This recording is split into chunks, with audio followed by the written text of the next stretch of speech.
Open letter to political leaders and public officials of the executive, legislative, and judicial branches.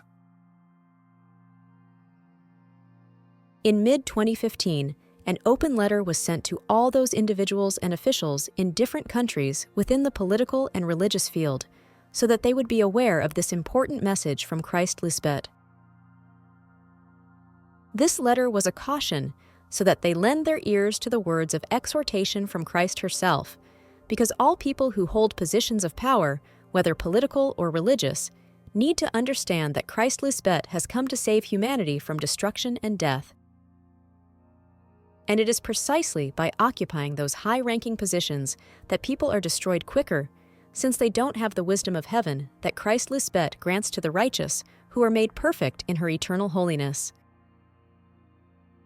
Christ Lisbeth has said to us, "A senator, governor, or president who is submitted to Melchizedek Lisbeth would greatly help the people. All the evil, corruption, crime, poverty, and deficit that we have in this nation and in other nations would end." But, as has happened in the past, men take the Lord's words lightly, not obeying the voice of her precept, and they end up giving in to the deceitful desires of the flesh, greed being the most predominant of all, instead of doing what is right for the people, which is what they were elected for in the first place. Holding a position of such magnitude carries with it a great responsibility due to the influence imposed on fellow citizens, and these men become arrogant and make bad decisions for not being equipped with the wisdom of heaven that Christ Lisbeth offers, and they begin to enrich themselves and to impoverish and harm others, bringing serious consequences to those around them. And as the years go by, all the consequences of the bad decisions made by these men and women have an impact in the form of cause and effect.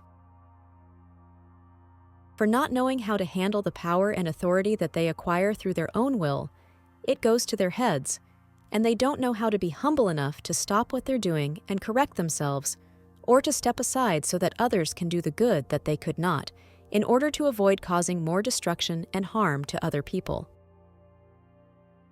What we are seeing around the world of these evil and perverse men who, with lies and more lies, impose themselves over others to become leaders, is disgusting and perverse.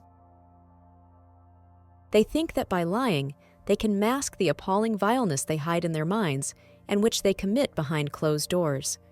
Let them continue lying. It will not last long, because in the manifestation of Christ Lisbeth, a liar is caught faster than a crippled person. Amen. To be continued.